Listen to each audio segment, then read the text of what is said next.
Welcome back, everyone. Issues of Faith. We are happy to have with us Rebecca Hammel, the Superintendent of Schools for the Diocese of Nashville. Thank you again for being here. And as we went to break, I said I wanted to talk about your vision for the future. So you've been on the job a matter of days, new to Nashville, new to the job, coming from Atlanta. What is your hope that you will have accomplished in 5 years, in 10 years? Kind of what is your vision for what you want to do here? My vision for our schools is that we continually develop the excellence, that we are continually evolving and engaging in the review or evaluation of our programs. We have to maintain that excellence and standard for student performance, which we know in Atlanta or in Nashville has a very strong record. But we also want to continually develop our curriculum, so that would always be on our forefront, and make sure that we are offering students the best programming that we can, that keeps us competitive with our counterparts, so that students again are getting the best education that they can get. So that's always going to be a priority, and something I will measure over time to ensure that we've stayed on top of that. The marketing and enrollment, which we've already addressed, but to continually develop the offerings for our students, and to make sure that they are getting everything that we can possibly provide to them while they're with us for their schooling experience. Do you see a big difference, and again, you've only been here a short time, but you certainly interviewed and everything, between where you came from in Atlanta and what you're coming into here? Can you point to any big difference? Initially I would say no, I can't point to a difference that's just standing out to me. I can tell you a few things that I see that I appreciate already. One of the things as a part of our curriculum is a social justice program, in which all of the schools are engaged, so that we are constantly promoting the 7 themes of social justice, like the dignity of the human person. So how does that look in the schools? It would mean that students are engaged in service projects, that they're understanding the teachings of the church in regard to reaching out to those who are less fortunate. So I love that that is a distinct program in and of itself. And then another program that we are embarking on this present school year is the Kindness Campaign, which has really nice overtones for combating things like bullying. We really want to highlight the good things that we want to see children do. We know just by turning on the television, or that the things that they encounter, you know, in ball practice after school, or, you know, hanging out with friends on the weekends, that they're exposed to far too many things that you or I would have been at their age. And so we want to make sure that we are constantly putting in front of our children those things that are good, those things that bring us back to that human person that God created us to be. So this year, again, we've embarked on a program called the Kindness Campaign, and we are highlighting those situations and activities to the students all the way from kindergarten and pre-K through 12th grade. What is discipline like? And again, let's go back to that family that doesn't know a lot, you know, is maybe not Catholic. So you said 82% are, but there's this nearly 20% that aren't. Correct. They're looking at sending their child there. What is the discipline like? Discipline in a Catholic school, and certainly here in Nashville, is focused on aiding the children. We understand children are going to make mistakes. We want them to make mistakes. We want them to understand how they can rectify that mistake, so again, that they are being their best self that they can be. So in school, in a Catholic school, a disciplinary matter would be handled with love and care, concern for the child. You mentioned the nun reference earlier, and we know a lot of times that there are jokes around that. Long gone are those days of, you know, being struck on the knuckles with a ruler. We are here for children. We want them to grow in their understanding of who they're meant to be. We want them to understand that when you make a mistake, it's okay. And how we manage ourselves after we make that mistake is the real difference.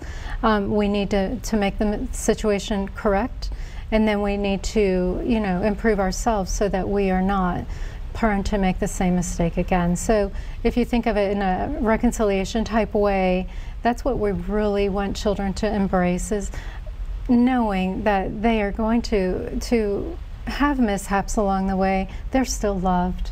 They're still loved, and as a parent, then you would understand that. You are always going to love your child, and so are we. In public school, there's concern about testing and the amount of testing. Yes. And there are many, many, many standards that are being put down on teachers there. What are you in I guess this would apply to all private schools, but let's talk about you. What standards are you held to account for? And do you have the same amount of testing, or is there a lot of independence on your part? Kind of, where do you stand there? Sure. So in the Diocese of Nashville, we have our own curriculum that we write ourselves. It's compared to national standards, and our teachers are expected to adhere to those standards. We give them the freedom, however, of implementing the standard in the way that the school deems appropriate. So one of the distinct differences in Catholic schools, each community has its own climate and culture, its own unique characteristics. So while we have standards that we want everyone to implement, how they're done at one school will look different than how they're done in another.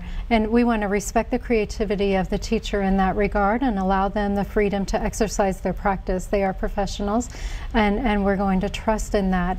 As far as the testing, we do take the Iowa assessment, and through kindergarten through 8th grade, and then certainly at the high school they're engaged in AP, ACT, SAT. So we follow that and do data analysis to make sure that our student performance data is continually moving in the right direction. And the other thing that you did touch on is this whole issue of bullying. This Yes. is a major issue because yes, kids are exposed to things that I wasn't, and it's really scary for a lot of parents, for a lot of kids. I mean, it's the opportunity to bully or demean or hurt someone is just so much greater now through social media than it ever was growing up.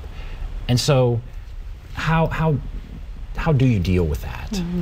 Well, first and foremost, I think the culture in our building and each of the 19 is conducive to deterring that right off the bat. When you come in as a student and you understand that you are a child of God, there's a difference then.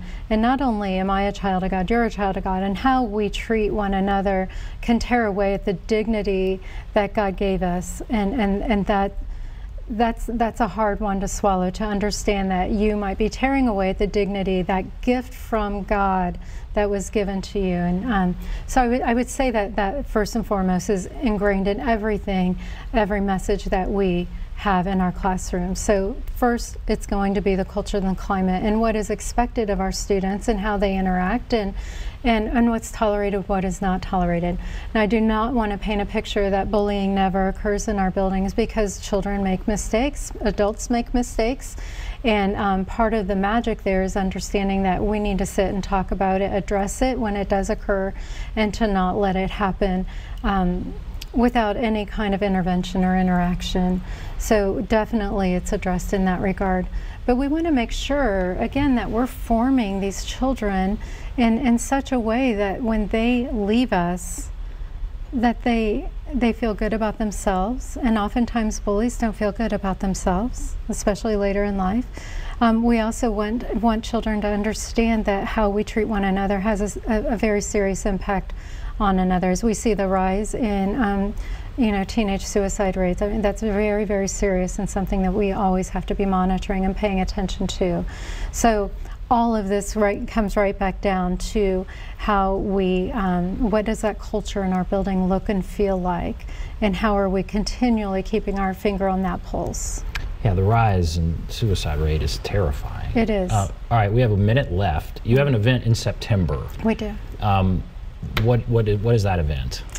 So we have the Endowment for the Advancement of Catholic Education, and we, on September 18th, will have a gathering to honor Dr. Williams, who is the retiring superintendent. I will be introduced as the new. We will also honor our Christ the Teacher Award to one of our teachers. But truly, it's a bringing together of people who can influence that the partnerships we need to make with others to build the endowment. And this endowment is strictly for offering financial assistance to those families we spoke of earlier. So it's a wonderful event. It's a fairly young endowment in that we need to get the exposure out there. So we very much look forward to a good event that evening on September 18th. It's great to have you here on your 8th day. Yes, Thank you Thank for coming on Issues of Faith. Rebecca Hammel, the Superintendent of Schools for the Diocese of Nashville. Thank you for being with us. Thank you. Thanks to all of you for watching. Have a great day, everybody.